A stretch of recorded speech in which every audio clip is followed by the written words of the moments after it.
The academy was not built for humans. Ethan Cross had known this from the first day he walked through the main gate. 3 years ago, 17 years old, carrying a bag that was too heavy and wearing a uniform that didn't quite fit. The corridors were wide enough to drive a transport through. The ceilings were tall enough that some of the larger species never had to duck. The air recyclers were set to a blend that served 17 different kinds of lungs, and humans were number 16 on that list. They were always near the bottom of someone's list out here. Kale Station hung in the empty space between 3 star systems, a neutral zone that belonged to no one and therefore belonged to everyone. From the outside it looked like a wheel, a slow turning ring of gray metal and pale light half a kilometer across. The outer ring was zero gravity, used for combat drills and flight simulation. The inner ring had enough rotation to keep feet on the floor and food on the table. The middle ring was everything else: classrooms, barracks, mess halls. The long observation deck that ran the full circumference of the station, where you could walk for an hour in a straight line and end up exactly where you started, and watch the stars the whole time. Cadets went to the observation deck when they needed to remember why they were here. Ethan went there less than he used to. He already knew why he was here. He sat in the 3rd row of Advanced Tactical Theory, 2nd seat from the wall, same position he had taken every class for 2 years. His notebook was open. His pen had not moved in 20 minutes. Instructor Var Thune was at the front of the room, pacing the way he always paced. Slow, deliberate, 4 long arms folded behind his back, his bone-white skin catching the light of the holographic map that floated above the center of the room. Var Thune was Solari. He had taught at Kale Station for 40 years. He had written 3 books on fleet engagement doctrine that were required reading in every military institution in the known systems. He was, by any measure, one of the finest tactical minds currently alive. He had also told Ethan, on the very first day of class, that humans were strategically adequate but biologically limited. Ethan had written that down. He kept it in the inside cover of every notebook he used. The forward push in Sector 9, Var Thune said, gesturing at the map, represents a textbook case of overextension. The supply corridor is single thread. One interdiction point compromises the entire advance. Any cadet who has completed the 3rd year logistics sequence should be able to identify where that point is. A hand went up near the front of the room. Velkath. It was always Velkath. He was Krath, broad and low, scaled in gray-green with wide flat hands and eyes that caught light like polished metal. He was the highest-ranked cadet in the class, had been since the first week of their shared year, and he moved through Kale Station with the kind of easy certainty that came from never once having been told he was near the bottom of any list. Junction 12, Velkath said, the only resupply depot within operational range of the forward line. Cut it off and the advance starves within 9 standard days. Correct. Vathan nodded once, the closest thing to enthusiasm he ever showed. Junction 12, a single point of failure that the Krath planners in this scenario overlooked. Velkath absorbed the mild rebuke without flinching. He didn't look embarrassed. He looked like he was filing the information away in some internal catalog that he would review later.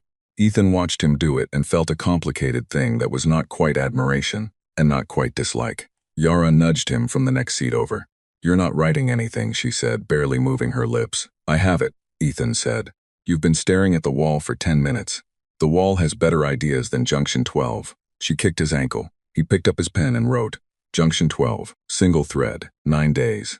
Then he drew a small box around it and stared at the stars outside the classroom window instead. The mess hall at midday was loud the way a market was loud. Different kinds of noise stacked on top of each other, none of them quite matching. Solari ate in silence at their long tables along the east wall. Krath cadets ate in groups and argued about everything, loudly, as a form of social bonding. The Therian, small and winged, ate quickly and left immediately, which Ethan had always found sensible. Humans tended to cluster together. No rule required it. It had just evolved that way, the same way humans in unfamiliar places had always found each other and pulled chairs together. Dax was already at the table when Ethan and Yara arrived. Dax was always already at the table. He was from the farming settlements on Boriseth Foiv, which explained both his size. Large enough that the Krath cadets had initially tried to recruit him for their combat team before someone explained the species situation, and his complete inability to sit through the diplomacy module without disrupting it. He had failed that module 3 times. The academy kept passing him on everything else because his combat scores were, according to the head of the physical training division, statistically implausible. Var Thune give you the look? Dax asked, not looking up from his food. He gives me the look every day, Ethan said. Which look specifically? Yara asked, sitting down. The one that says he isn't sure why I'm here, Ethan said. He gives that look to most of us, Yara said. She wasn't bitter about it. She was never bitter about things like that. She had explained to Ethan once, early in their first year, that being underestimated was a resource if you knew how to use it. She had been 13 years old when her family's colony ship suffered a catastrophic navigation failure, and she had manually recalculated the return trajectory with a pad and a textbook. She had been doing something with underestimation ever since. Humans have been in the wider systems for 60 years, she said, pushing food around her tray. And we're still the new species. The ones who stumbled in loud and haven't quite settled. Most of them are still deciding what to make of us. We stumbled in very loud, Dax agreed. We did. Ethan looked across the mess hall at the craft tables. Velkath was eating with a group of his classmates, talking in low clicks and tones that the translator in Ethan's ear rendered as fragmented syllables. The Krath dialect was still only partially mapped. As Ethan watched, Velkath glanced up and met his eyes across the room. Neither of them looked away for a moment. Then Velkath turned back to his table, and Ethan picked up his fork. Weapons qualification in the afternoon, the outer ring. 1/3 gravity. The instructors liked the low gravity range for qualification exercises. They said it leveled the field, removed the raw physical advantages of the larger species, and forced everyone to rely on form and technique. What it actually did, Ethan had decided, was give humans a quiet edge. The Krath were built for gravity. The Therian were built for zero-G. Humans were built for adaptation, which meant 1/3 gravity was just a problem to solve, and humans were, as a species, very good at solving problems. He shot a 91. Velkath shot a 96. The scores went up on the board, and Velkath looked at Ethan's number, then at Ethan. Your stance is wrong, he said. It wasn't an insult. He said it the way he said most things, as an observation that he expected to be acknowledged. I know, Ethan said. It should not produce those results, and yet. Something moved behind Velkath's mirror eyes. A consideration. He looked at Ethan's feet, at his shoulder position, at the angle of his arms. Ethan could see him working through it, trying to find the logic in a form that had no logic, that had been built out of 3 years of trial and error and a refusal to shoot the way he'd been taught. I'll figure it out, Velkath said. Not a threat, a statement. I know you will, Ethan said. I'll have something else by then. Velkath left without answering. Dax appeared at Ethan's shoulder the way he always appeared, from a slightly wrong direction, as if he had been standing behind something. He's going to be up all night with that, Dax said. Good, Ethan said. He should see what it looks like when someone refuses to do things the right way. In the evening, there was a mandatory briefing. All cadets, main common room. Senior staff on the screens. Mandatory all cadets briefings happen 4 times a year, 2 scheduled, 2 not. This was not a scheduled one. The common room filled up fast. Ethan found a spot against the back wall. Yara beside him, Dax somewhere in the crowd near the front. The senior staff appeared on screen. 4 faces, 3 species, all wearing expressions that had been carefully arranged to say nothing at all. The briefing was short. A patrol vessel assigned to the outer boundary had lost contact 2 days ago. The academy was being informed as a matter of standard protocol. An investigation was underway. All training schedules would continue without change. Cadets were reminded to avoid spreading unverified information through unofficial channels. The briefing ended. For 3 full seconds, the common room was silent. Then everyone started talking at once. Ethan did not. He stood against the wall and watched the room. Yara stood beside him and did the same. Up near the front, he could see Velkath, perfectly still in the middle of the noise, also watching. Their eyes met briefly across the room. The Krath cadet's expression had changed, slightly. The certainty was still there, the flat solidity of a person who had been top-ranked since his first week. But there was something else underneath it now. Something careful. Communications failure, Yara said very quietly. That's what they said, Ethan said. Patrol vessels don't go dark from communications failures. No, she was quiet for a moment. Around them, the noise of the common room churned. Speculation, questions, 3 cadets from the intelligence track already working through their pads. 2 Krath cadets in what sounded like a heated disagreement. Normal noise, just faster, higher pitched. There was a cadet on navigation track, Yara said, Petra, 2 years behind us. She told me relay traffic has been up for 3 days. Encrypted volume, she said, higher than normal. Ethan looked at her. She checked? She asked the communications crew directly. Yara almost smiled. She has that kind of face. Ethan thought about 3 days of increased encrypted traffic. He thought about the senior staff's carefully arranged expressions. He thought about the briefing that was exactly 2 minutes long and contained precisely no information.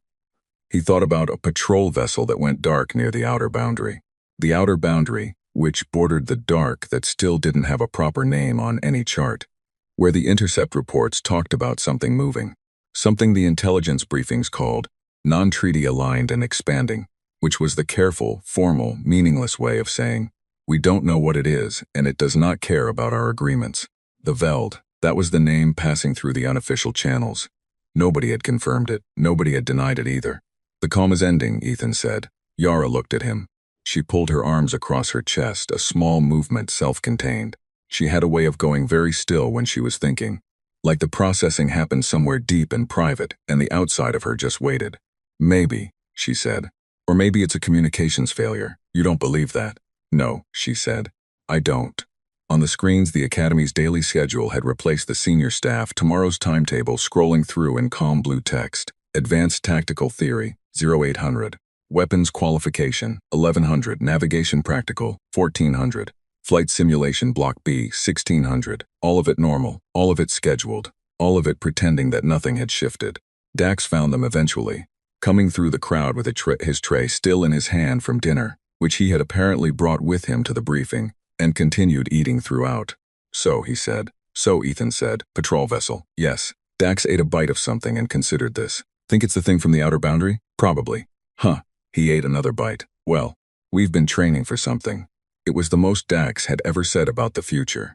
Ethan looked at him and recognized, underneath the flat delivery, a kind of readiness that had nothing to do with certainty. It was the readiness of someone who had been waiting without knowing he was waiting, and who had just felt the shape of what he had been waiting for.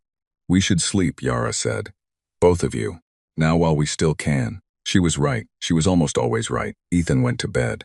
He lay in the dark of the barracks and listened to the low hum of the station turning.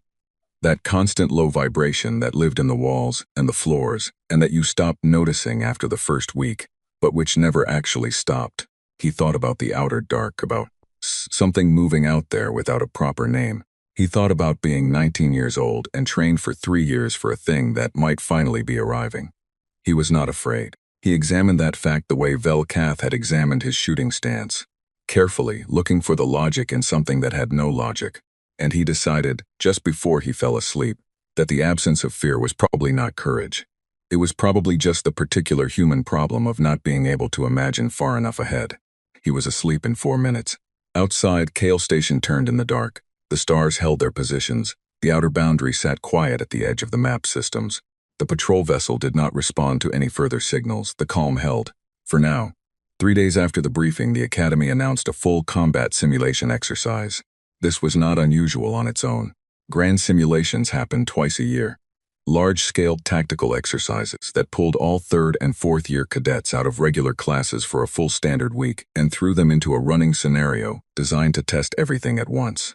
Command decisions, resource management, combat response, cooperation under stress. What was unusual was the timing. The last grand simulation had been 4 months ago. The next scheduled one was not for another 3. 2 simulations in 7 months had not happened in the Academy's recorded history. Ethan heard about it at breakfast from Petra, the navigation cadet, who had somehow found out before the official announcement went out. He looked at Yara across the table. She was already reading the preliminary briefing documents on her pad. They moved it up, she said. I can see that, Ethan said. They're not calling it a drill, she said. The official language calls it an operational readiness assessment. Dax was eating. What's the difference? A drill teaches you something, Yara said. An assessment finds out if you already know it. Dax processed this. So they want to know what we've got. They want to know what we've all got, Ethan said, before something requires them to know. Nobody said anything else about it. They ate their breakfast and the morning went on, and at 0900, the official announcement came through on every screen in the station. All 3rd and 4th year cadets. Main simulation bay, 1300 hours. Standard gear loadout. No prior briefing on scenario parameters. That last part was new. Normally there was at least a framework given in advance. Velkath passed Ethan in the corridor after the announcement. He did not slow down, he glanced sideways as he passed. Good luck, he said. It was the first time he had ever said that. The main simulation bay was the largest enclosed space on Kale Station. In the outer ring, low gravity, 100 meters across, with a ceiling that went up 30 meters and a floor that could be reconfigured with temporary structures, barriers, elevated platforms, corridors, and dead ends. a different layout for every exercise. The bay smelled like ozone and recycled air and the faint metallic tang of the simulation rigs, which delivered haptic feedback through the gloves and boots of the training suits. Nothing in there could actually hurt you. The instructors were very clear about that. They said it every time. Ethan had never fully believed them. Commander Soren ran the pre-exercise briefing from the elevated platform at the north end of the bay. She was human, which still drew second glances from some of the newer cadets. A human in a command position was not unheard of.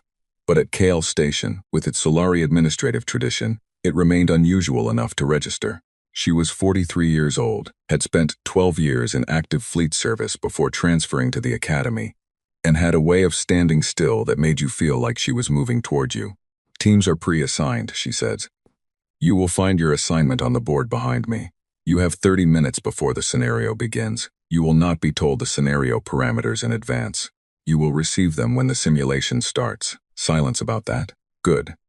She stepped back. Find your teams. The board showed 8 teams of 12 color-coded. Ethan found his name in the blue team column. Yara was there. Dax was there. 3 other human cadets he knew by face, less well by name. 4 Krath cadets, names he had to read twice. 1 Therian cadet named S, who was in the flight track and who Ethan had never spoken to but had watched once in the low-gravity drills and been quietly impressed. Velkath was not on blue team. He was red team, the top column, 6 Krath cadets. 4 Solari, 2 humans from the advanced combat track who Ethan knew were both excellent. Ethan looked at that list for a long moment. They separated the top cadets across teams. Yara said from beside him, yes. To test the other teams without them, she said. To see what we do when we're not operating in the shadow of the best. Or to see if we can beat them, Dax said. We're not on the same team, Ethan said. We can't beat them. We just have to. Outlast them. That was a different thing entirely. The scenario when it began was simple in its statement and brutal in its execution. 8 teams. 1 shared objective. A data core located at the center of the bay. First team to extract the core and bring it to their designated extraction point wins. All other teams are opposition. There are no alliances in the parameters. There is no rule against them. 30 seconds of silence after the announcement, while 60-some cadets processed what they had just been told. Then the bay lighting went red and the simulation went live. Ethan did not move. Yara, beside him, did not move either. Everyone is going to run toward the center, she said. Yes, he said. Which means the center becomes a fight with 7 teams. Yes. Which means anyone who wins the center fight has already spent most of what they have. Yes. Dax cracked his knuckles, which sounded in the silence like someone stepping on dry wood. So we wait. We wait, Ethan said, and we talk to our team. He turned around to face the remaining 9 cadets behind him. The 4 Krath looked at him with a particular expression that Krath cadets used for human authority.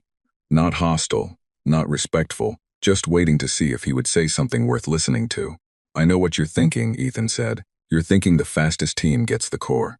One of the Krath, a 3rd year named Var Hess, crossed his arms. That is generally how acquisition scenarios work. Yes, Ethan said, so let the other 6 teams go get it. Silence. We hold our position for 8 minutes, Ethan said. Let them hit each other. Let the numbers thin. Then we move, not to the center, but to the extraction points. We don't need to carry the core all the way across the bay. We need to control the path between the core and the nearest extraction point. Whoever takes the core from the center fight will be exhausted and down in numbers. We hit them at the point of maximum vulnerability. Varhes stared at him. That is not how you win this scenario. It's exactly how we win it, Yara said from beside Ethan. Her voice was quiet and flat and completely certain. Unless you'd like to run in with the other 6 teams and see how that goes. Another silence. Fine, said Varhes. 8 minutes. They heard the center fight before they saw it. The simulation rigs delivered sound as well as haptic feedback, and the sound from the middle of the bay was considerable. Shouted commands in 4 languages. The sharp crack of the training weapons registering hits. The particular grunt and thump of close-quarters engagement. Ethan counted. At 6 minutes the noise dropped sharply. 3 teams already eliminated or scattered. At 7 minutes, a team came sprinting out of the center smoke. Red team, Velkath at the front, the data core in the hands of a Krath cadet named Vardesh, who was one of the better physical cadets in the year. They were down 4 members, moving fast but moving tired. At 7 minutes and 40 seconds, blue team moved. They did not run. Ethan had them walking, fast controlled, covering angles. The Therian cadet S flying low and fast along the ceiling, where she had a sight line that no one else did. Yara had the team positions mapped on a handheld relay display. Dax was at the front. Red Team saw them at the same moment Velkath realized what had happened. The Krath leader's mirror eyes found Ethan across 30 meters of simulated battlefield, and in that moment Ethan saw it, the recognition, not surprise, something more precise than surprise. The recalibration of someone who had been operating on an assumption and just found out the assumption was wrong.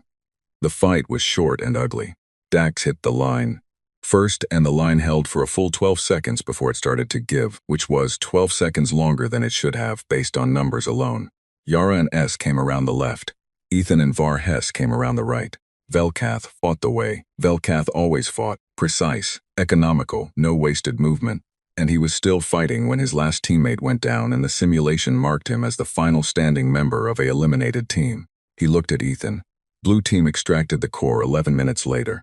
The debrief afterward was mandatory, and the bay was quiet with the particular quiet of people processing something they had not expected. Commander Soren ran through the results team by team. She was not effusive. She noted what worked and what failed. She described Blue Team's strategy as unconventional resource management and did not editorialize beyond that. After the debrief, cadets dispersed slowly, in smaller groups than usual. Velkath fell into step beside Ethan in the corridor back toward the barracks block. He did not say anything for the length of a full corridor. "You waited," he said finally. "Yes," Ethan said. "You let the scenario play out before you committed resources." "Yes." Another corridor length of silence. "That is not standard doctrine," Velkath said. "No. It is not in any of the strategy texts." "No. Then where does it come from?" Ethan thought about it. He thought about humanity's 60 years in the wider systems. He thought about the centuries before that. The long human history of arriving in places with less than everyone else and figuring out how to make it work anyway. The history of people who had to wait because they couldn't afford to go first. "Experience," he said. Velkath absorbed this. He walked another corridor in silence. "The wrong stance," he said. "Yes," Ethan said. "The one that should not work. That one." They had reached the junction between the barracks corridors. Krath block to the left, human block to the right. Velkath stopped at the junction. "I have been at this academy for 4 years," he said. "I have been first rank since the first week of my first year. I've studied every strategy text on the approved list and several that are not. I have never once been eliminated in a simulation by a team I had already identified as lower ranked." Ethan waited. "I was operating on an assumption," Kit said. "We know," Ethan said. Velkath looked at him. Something in those mirror eyes was different than it had been in the mess hall 3 days ago. Not less certain. Velkath was not capable of being less certain. It seemed to be a built-in feature, but certain about different things. "You are more dangerous than you appear," Velkath said. "All of us are," Ethan said. Not as a threat, as a statement of fact delivered simply, the way Velkath himself said most things. The Krath cadet held his gaze for one more moment. Then he turned and walked toward the Krath block. Dax appeared from around a corner, where he had apparently been standing close enough to hear all of it. "Did you just make a friend?" he asked. "I have no idea what I just made," Ethan said.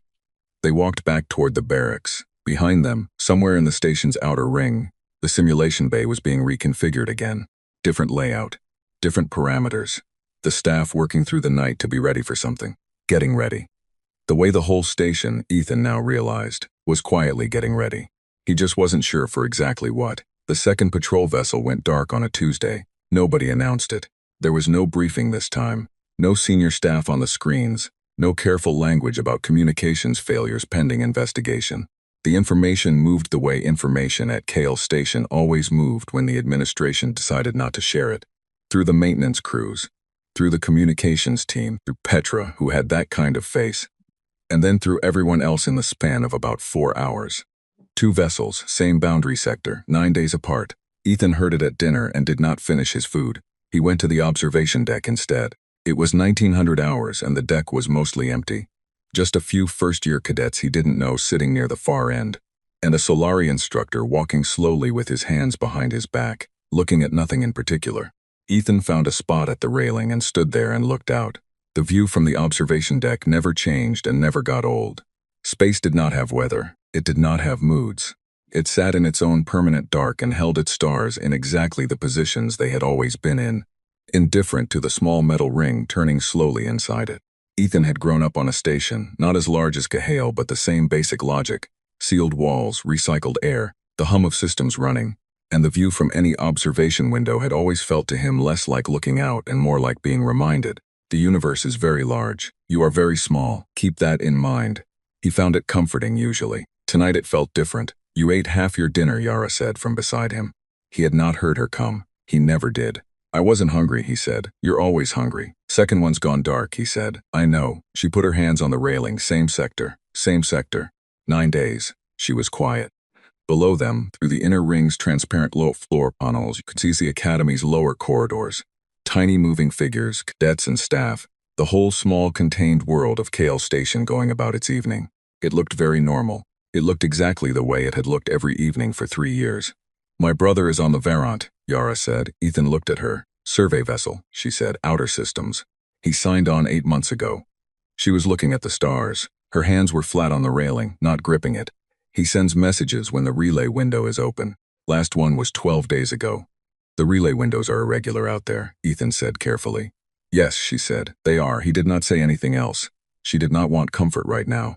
She wanted to say it out loud, say it into the air, which was a different thing from wanting comfort. He understood that. He stood beside her and let the silence do what silence was for.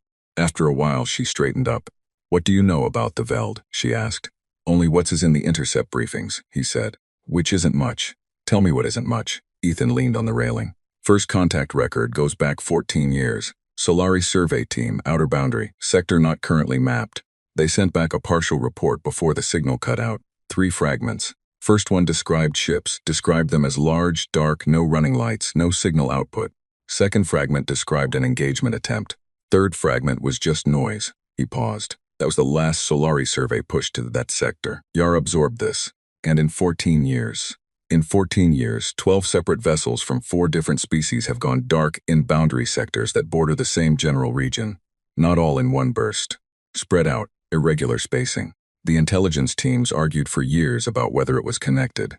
And now 2 of ours have gone dark 9 days apart and they're not arguing anymore. She nodded slowly. She had probably already known most of this. She had asked to hear him say it out loud, which told him she was working through something. They're testing the boundary, she said. That's what it looks like. And we're sitting here doing weapons qualification and tactical theory. We're sitting here getting assessed, Ethan said. There's a difference. She looked at him. They moved up the simulation, he said. They changed the language. They've had the communications crew on double shifts. They're not doing nothing, Yara.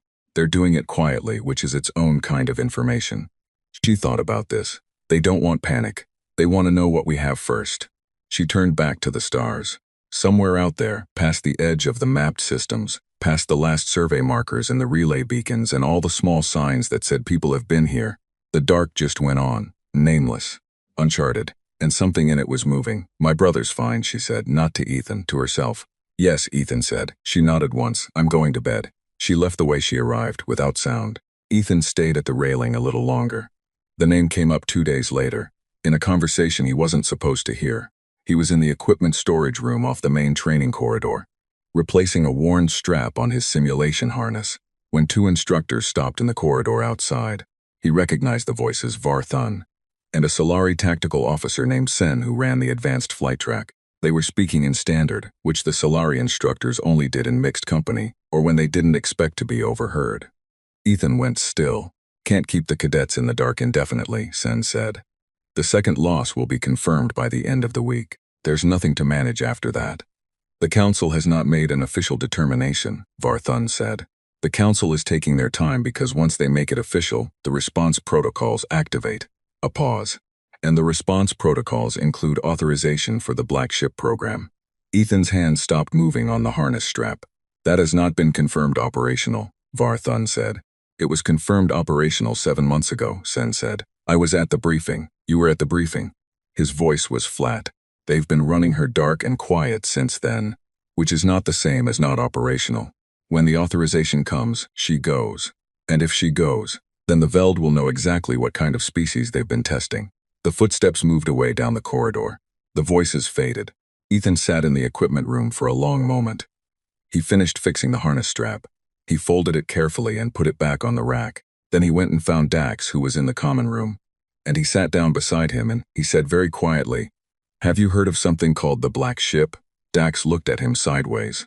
"Where'd you hear that?" "Have you heard of it?" Dax leaned back. He was quiet for an unusual amount of time, which meant he was deciding something. My cousin, he said finally. She's in the fleet. Engineering track. She mentioned it once, about a year ago.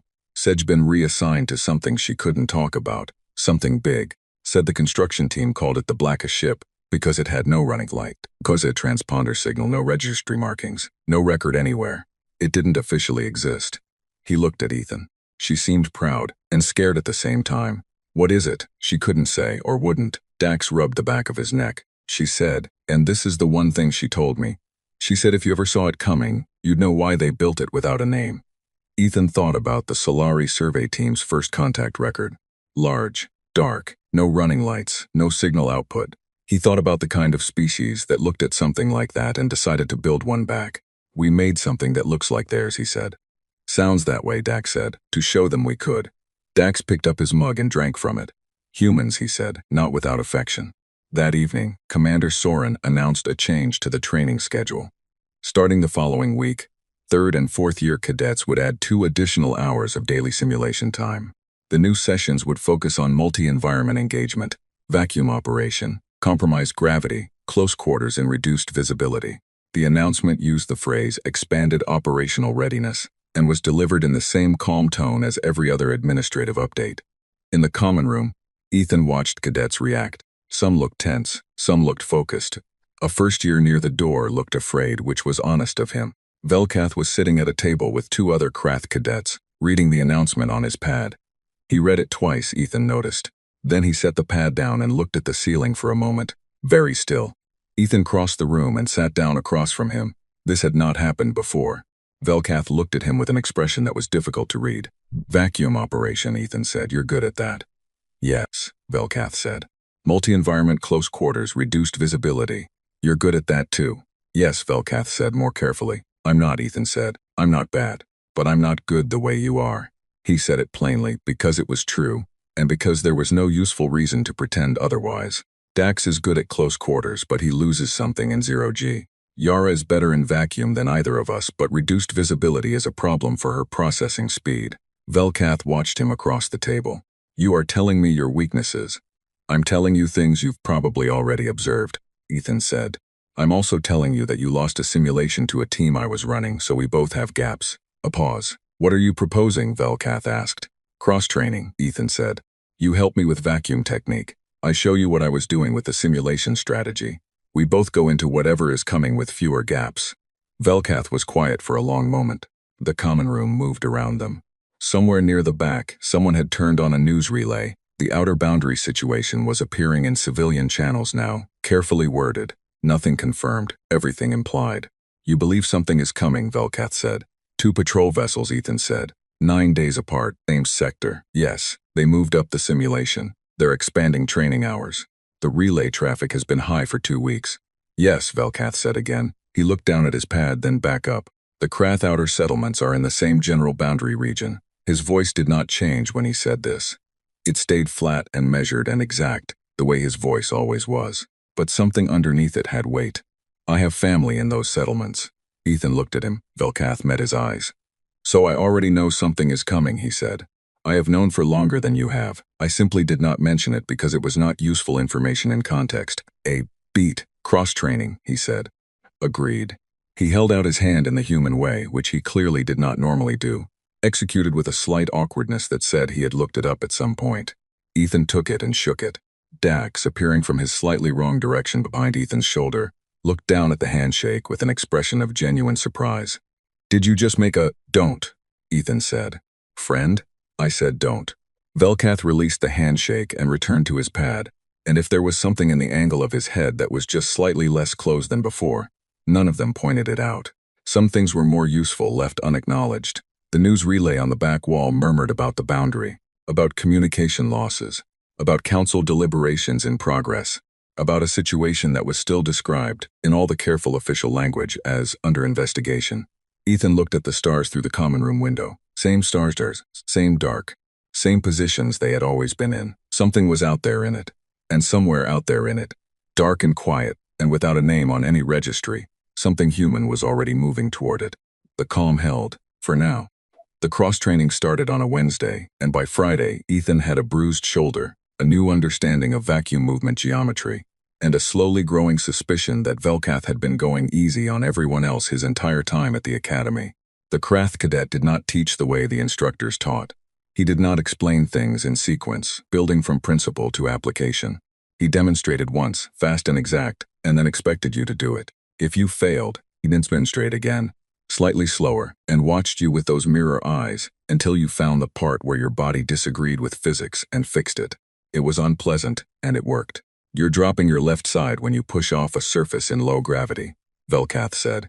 In the outer ring on the second day, watching Ethan cross 30 meters of near-zero space toward a training post. Your right side arrives first. In vacuum combat, that is a half-second window that a trained opponent will use. I know, Ethan said. Then fix it. I'm trying.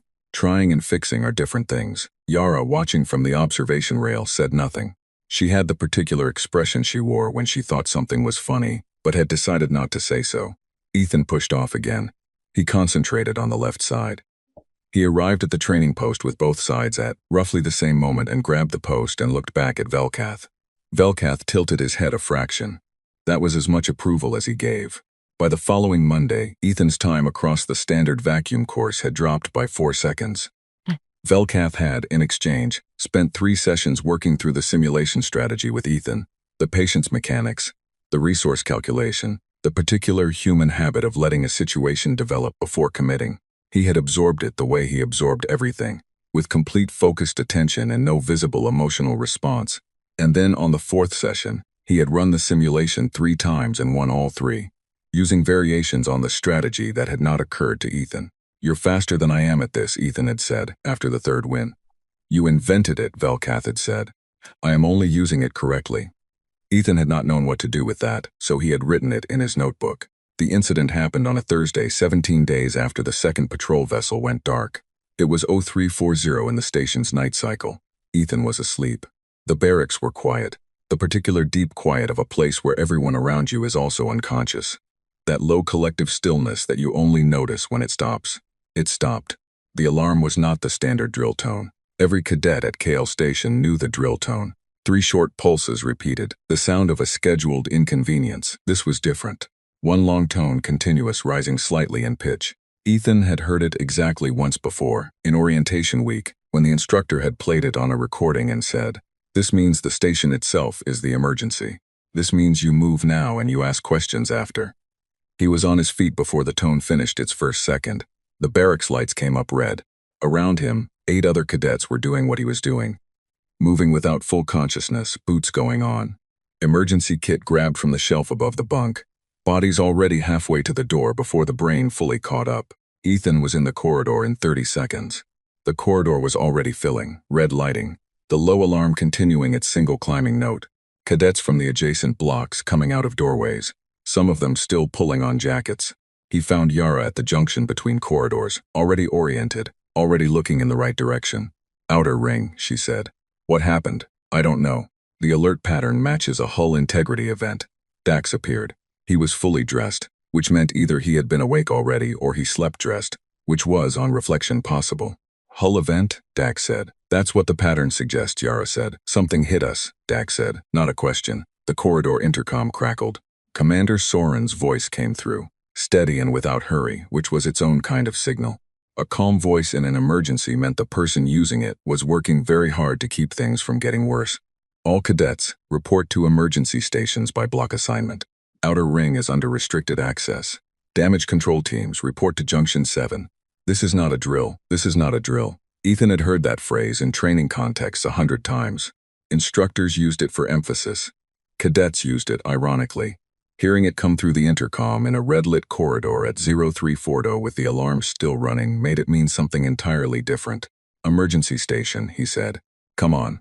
Blue Block's emergency station was a reinforced room off the inner ring's main corridor, designed to hold 60 cadets in magnetic seats with full harness locks in case of gravity failure. When Ethan arrived, it was already half full. He found his seat, locked in, looked around. Velkath was across the room, already locked in. He caught Ethan's eye and held it for a moment. His expression said, "I know as much as you do, which is nothing which I do not like." Ethan nodded. The next 40 minutes were the most difficult kind of waiting, the kind where your body had prepared for action, and the action had not arrived. and the alarm was still running, and the lights were still red. And the intercom gave 2 more brief updates that contained exactly no new information. Ethan counted cadets, 61 in the room, 2 missing from his block. He checked the sheet on the wall, both from the outer ring barracks. His stomach did something. Then Commander Soren's voice came back. All cadets, stand by. The situation is contained. We are going to brief you in full. Remain in emergency stations. The alarm stopped. The silence after it was enormous. The brief came 20 minutes later. Soren walked into the emergency station herself rather than using the intercom, which told Ethan immediately that what she had to say was not something she wanted traveling through the station's sound system. She stood at the front of the room, and she looked at them, and she did not soften it. At 0320 this morning, a Veld probe entered the outer boundary of Kale Station's proximity zone. It was identified by the long-range sensor array at 0318. It made 1 pass at the outer ring sensor cluster and impacted the outer hull at junction 9 at 0327. 2 members of the night shift maintenance crew sustained injuries. Both are in the medical bay. Both are expected to recover. The room was very still. The probe was approximately 1 meter across.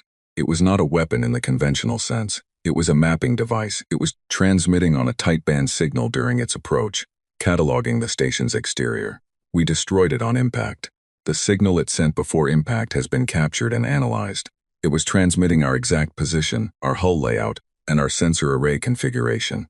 She let that sit for a moment. The Veld now know where we are and what our exterior looks like. This was intentional. This was a message. She paused. The Galactic Council has been notified. A formal response determination is expected within 72 hours. Ethan stared at the floor. A mapping probe, 1 meter across. It had flown to them, cataloged them, and sent the information home before dying against their hull. It had not tried to hurt them. It had just looked at them, carefully and completely, and told someone else everything it found. That was patient. That was deliberate. That was the behavior of something that was not in a hurry because it did not need to be. Are there questions? Soren asked. A Therian cadet near the back said, very quietly.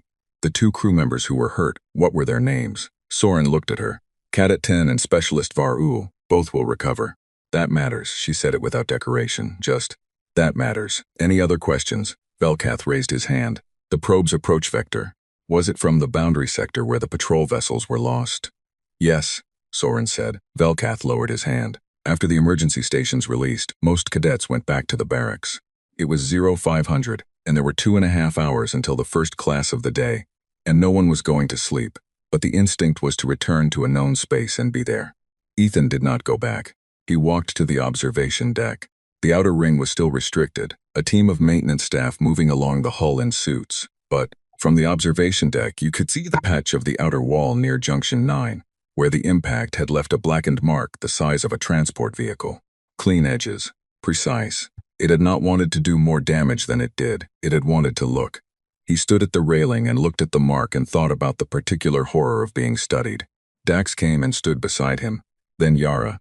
Then, after a while, Velkath, who came alone from the direction of the Krath block and stood on Ethan's other side without a word. The 4 of them stood at the railing and looked at the burn mark on the outer hull. It wasn't trying to destroy us, Ethan said. No, Velkath said. It was finding out if it could. Nobody answered that. Yara had her hands flat on the railing again. Ethan glanced at her. Her face was composed. She was doing the thing where she went still and processed somewhere deep in private. He did not push. My people have a word, Velkath said after a while. He said it in Krath first, a short dry sound, and then translated. It means roughly, the moment before a hunt begins when the hunter shows themselves on purpose, to see how the prey reacts. Ethan looked at him. It is considered the most dangerous moment, Velkath said. Not because you are in immediate danger. Because the hunter is learning something about you that you cannot prevent them from learning. How you stand when you are afraid, which direction you move. Whether you scatter or hold. Silence. Did we hold? Dax asked. Ethan looked around the deck. The maintenance crew on the hull, working in the dark with calm efficiency, fixing the mark. The emergency station that had filled in under 3 minutes. Soren's voice, steady, in a red-lit corridor at 0340. Velkath raising his hand in a briefing to ask the exact right tactical question. 2 crew members in the medical bay expected to recover, and a cadet who had asked their names. We held, Ethan said. Velkath looked at the burn mark. Good, he said. Then the hunter learned the wrong thing. They stood there until the maintenance crew finished and the outer ring restriction lifted, and the station's lights began cycling toward morning. The stars did not change, they never did. But the burn mark on the hull was new, and it was going to be there for a while.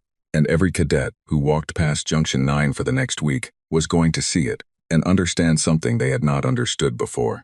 The Veld had looked at them, and KL Station had stood perfectly still and let itself be seen, and its lights had stayed on, and its crew had gone to work in the dark, and its cadets had locked into their emergency seats without panic, and when the alarm stopped, it had been because the situation was contained, not because they were afraid. At 0730, first class of the day began, Advanced Tactical Theory. Var Thun at the front of the room, 4 arms folded behind his back, the holographic map rotating above the center of the room.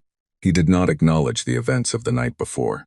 He looked at the class, and his gaze moved across them, and when it reached Ethan it stayed there for just a moment longer than it usually did. Then he began to teach, and for the first time in 3 years, Ethan noticed that the look Var Thun gave him was not the one from the inside cover of his notebook. It was a different look entirely. He was not sure what to do with that yet. He picked up his pen and wrote. The Council's formal response determination came in 51 hours, not 72, 51. Ethan was in the middle of a vacuum drill when the announcement went station-wide. Soren's voice, cutting through the calm in every room and corridor and training bay, simultaneously, calmed the way deep water is calm. Not still, just very deep, and very cold, and nothing you could see the bottom of. All cadets and staff. The Galactic Council has issued a formal determination regarding Veld activity in boundary sectors 4 through 9. The determination classifies current Veld actions as coordinated territorial aggression. A state of active conflict has been formally recognized. Kale Station is now operating under wartime protocol. All training shifts will be suspended at 1800 hours today and replaced with operational readiness preparation. A full station briefing will follow at 2000 hours. That is all. The drill stopped. In the outer ring, 30 cadets in training suits floated in near-zero gravity and said nothing. The silence had a different quality than the silence after the probe impact. That had been shock, the particular breathlessness of something unexpected. This was different. This was the silence of something expected, prepared for, studied from a distance for weeks, finally arriving. The silence of a door opening that you knew was going to open. Ethan looked across the training space at Velkath, who was 8 meters away and also still, suit helmet under his arm, mirror eyes fixed on the middle distance. The Krath cadet's jaw was set. He was thinking about his family in the outer settlements, Ethan knew. The same way Ethan was thinking about Yara's brother, on the Varant survey vessel.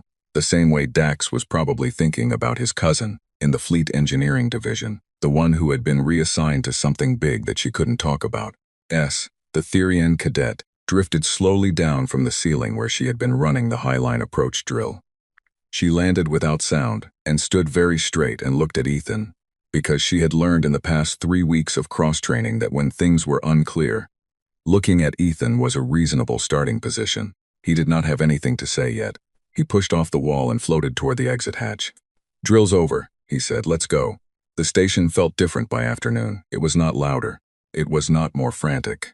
If anything, it was quieter than normal. The kind of quiet that happens when people stop making the small, unnecessary noises that fill ordinary time. The conversations about nothing, the laughter in corridors, the sounds of people at ease.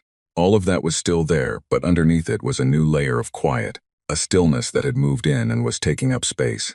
Ethan sat in the mess hall with Yara and Dax and ate his lunch without tasting it. Yara had her pad on the table but was not reading it. She was looking at the far wall with the expression that meant she was far away. "Have you heard from your brother?" Ethan asked. "Not yet," she said. "The relay windows are." "I know," she said. "I know they're irregular." A pause. "I know." He let it go. Dax was eating at normal pace, which said either he was very calm or he had decided to be practical about the things he could control, which for Dax had always meant eating when food was available. He had grown up on Borea Zafoy, where supply ships ran on unpredictable schedules, and you learned early to eat what was in front of you, because you did not know what was coming. "My cousin," Dax said without looking up from his tray. Ethan looked at him. "She's been dark for 3 weeks, Dax said. "No messages. The Fleet Engineering channel she used to post in just stopped." He ate another bite. "I think she's already out there." "On the black ship?" Ethan said quietly. "I think so." Yara looked up from the far wall. Her eyes moved to Dax. Something passed across her face, the particular expression of someone recalculating how close the abstract already is. "Then it's already moving," she said. "Been moving," Dax said. 7 months, Sen said. "Operating dark." He set down his fork. She'll be fine. She's the most capable person I've ever known. She makes me look clumsy. He said it completely seriously. The idea of Dax looking clumsy next to someone was difficult to imagine. Nobody addressed it. The 2,000 hours briefing was held in the main assembly hall, which fit the entire station population. Staff, cadets, maintenance crews, administrative personnel, all of them together in one room for the first time in the 3 years Ethan had been at Kale Station. The room was designed for it. Tiered seating rising from a central floor where the senior staff stood. Commander Soren stood at the center. She looked the same as she always looked. Same posture, same stillness, but she had changed into her full dress uniform, the one with the service stripes on the sleeve, which she never normally wore, and the effect of it was not ceremonial. It was a statement. She was telling them, with the choice of what she was wearing, that this was real, and she was treating it as real, and they should too. I am going to be direct with you, she said, because you have earned that, and because there is no longer any purpose in careful language. The hall was absolutely silent. The Veld have been testing our boundaries for 14 years. We have lost 14 vessels across 4 species. We have lost 2 of our own in the past 3 weeks. The probe that struck our hull 4 days ago was the final element of what our intelligence teams now believe was a systematic assessment of this station and its capabilities. They now know our position, our sensor layout, our hull configuration, and our response time. She paused. They have decided we are worth engaging. A sound moved through the hall. Not panic. Something lower than panic. A collective intake. I am also going to tell you what they do not know, Soren said. Her voice did not rise. It got quieter, which pulled the room toward her. They do not know what we have spent the last 7 months building. They do not know that we watched them watch us, and we were not idle. They do not know the name of what is coming toward them right now from the dark side of the outer boundary. Because what is coming has no name. It has no transponder. It has no running lights. It has no record in any registry in any system. She looked at the room. It does not officially exist. The silence now was different. It was the silence of understanding arriving. Ethan looked around the hall. Solari faces, Krath faces, Therian cadets in their back row cluster, and he watched the information land differently on each one. The Solari, with their 40-year tactical tradition, going still and calculating. The Krath, reading between the lines, scales shifting in the particular way that meant something between appreciation and unease. Velkath, 2 rows below Ethan, had his eyes on Soren. His hands were very still on his knees. Humanity's contribution to this response, Soren continued, is 1 vessel. 1. We did not build a fleet. We did not build a formation. We built one thing, and we built it to be the answer to every question the Veld asked when they looked at us. A beat. We are a young species out here. 60 years. We are still number 16 on most people's lists. But we have a very old habit of responding to threats in ways that are difficult to predict, difficult to understand, and very difficult to survive. She let that sentence stand on its own. Effective 0600 tomorrow, Kale Station moves to full wartime operations. All 4th-year cadets will receive accelerated completion assessment starting at 0800. Those who pass will receive field commissions within 48 hours. You will be assigned to active fleet positions. She looked at the 4th-year section of the hall. All of you have been training for something. That something has arrived. I am not going to tell you. I am not asking a great deal of you. I am going to tell you that you are ready, because I have watched you every day for years and I know that you are. She was quiet for a moment. Get some sleep, she said. 0600 comes early. She stepped back. The briefing was over. Nobody went to sleep. The common room filled. The observation deck filled. The corridors filled with small groups standing close and talking in low voices. The kind of conversations that people have when they are burning through the last hours of something and they know it, and they want the burning to be intentional.